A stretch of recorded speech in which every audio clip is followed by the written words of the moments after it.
In this video, I'm going to be reacting to the Jason Derulo taking out a fan or someone who mistook him for Usher. And by the end of this video, I'm going to share some of the reasons why I think he may have reacted in that way and what we can learn from watching his experience. What's going on? My name is Daniel Baarns, and what we do here is develop college students and young adults to major in the majors and minor in the minor areas of life. And if you're about to start the next semester of your school, there is a free How to Start Your Next Semester Strong in the description down below. It's a free PDF. You don't even have to put in your email address or anything. It's just there for you as an add. My experience with this, and I don't know if you've seen on Twitter the response, but essentially what's going on here is Jason Derulo is walking through what looks like a mall, and someone calls him Usher, which he is not, and he ends up going and attacking this person and punching him multiple times.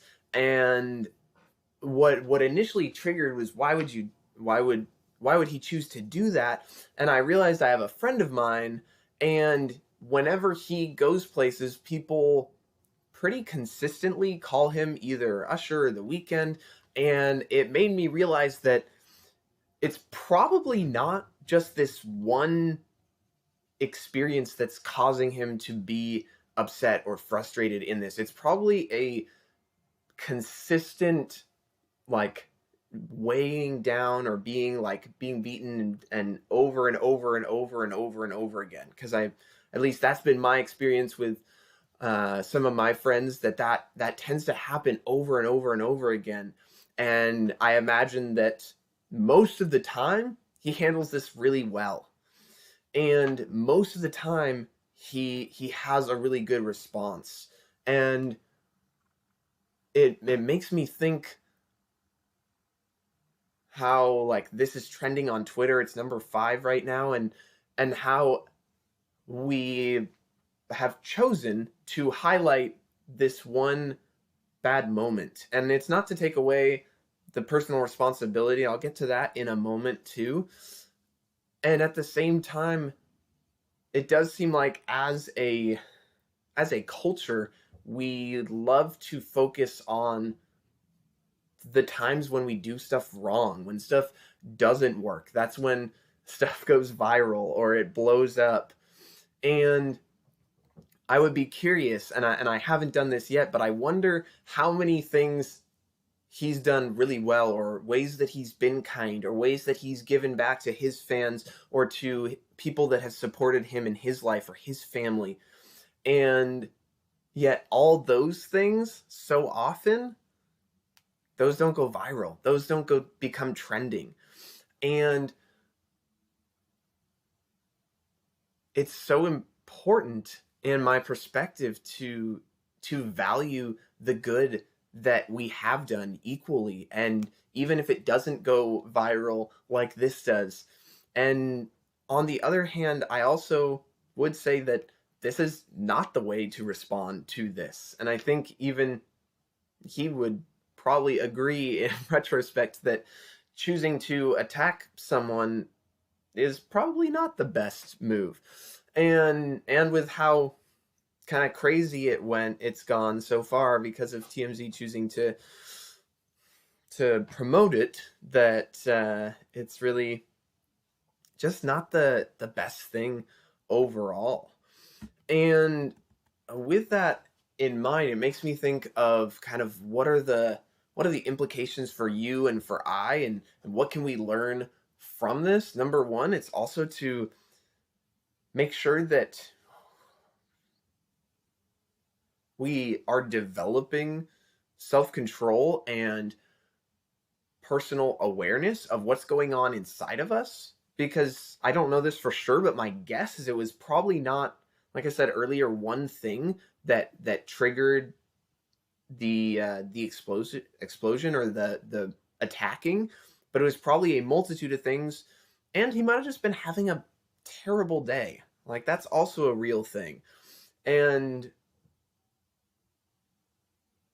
I think that's a part of the formula, is to go, to have the self-awareness in our lives to realize, hey, I'm having a terrible day, or I'm frustrated or annoyed, and making sure to have healthy ways to release that, whether that's working out or playing drums, at least for me, or talking to a friend, or having therapy, or whatever those things are, but making sure that we have a healthy way to deal with our emotions, because they are real. And at least what I've found in my life is usually it's easier to be angry than it is to be sad. And in that process, if I don't become aware of that or choose to maintain that awareness, it can really destroy me, and I can choose to become angry and unforgiving towards people that are around me instead of choosing to forgive and choosing to be kind. And that doesn't mean that you forget what someone did. And there's also this, like, just general human kindness where you can, even if you aren't going to interact with them again because of something that someone's done to you, you can still wish them well. And I heard this definition of forgiveness, which is forgiveness, if you look at it, it's actually two words: forgive. And it originally comes from the root of to give as before the event took place. So, and that doesn't mean interaction again, that can just mean general goodwill, that you aren't harboring hope for evil in their life or hope for bad to come, because that just doesn't really move us forward in any positive way. That jealousy and hatred, those things just don't have a place in our lives. They're just so destructive. And those are things that we don't want to be focusing on. Those are minor things. And so that's really the takeaway from my point of view is with this whole thing is, did he respond poorly? 100%. Should he have done this? For sure, no. And I think there's this part of me that also wants to make sure that if we're going to highlight this moment, let's also find out what are the things that he's done well and choose to highlight those too. I don't think, because I know, at least thinking about myself, there have been moments where I have been imperfect or mean or unkind. And if those blow up, but all the things that I do well aren't even thought of or aren't mentioned, I know that would frustrate me. And I think that's something that we as a culture, and specifically as young adults, can continue to grow in, is to look for what is the good that's happening, what are the things that are working, what are the kindness that's happening, and how can we be expressing that. So that's really my takeaway from this, and choosing to kind of look at both sides of the not great reaction and some of the other things that may be true or may not be true. I'm not 100% sure. And the wonderful thing about this is I'm not 100% sure that I'll agree with myself in the future with what I'm saying now, and that's okay.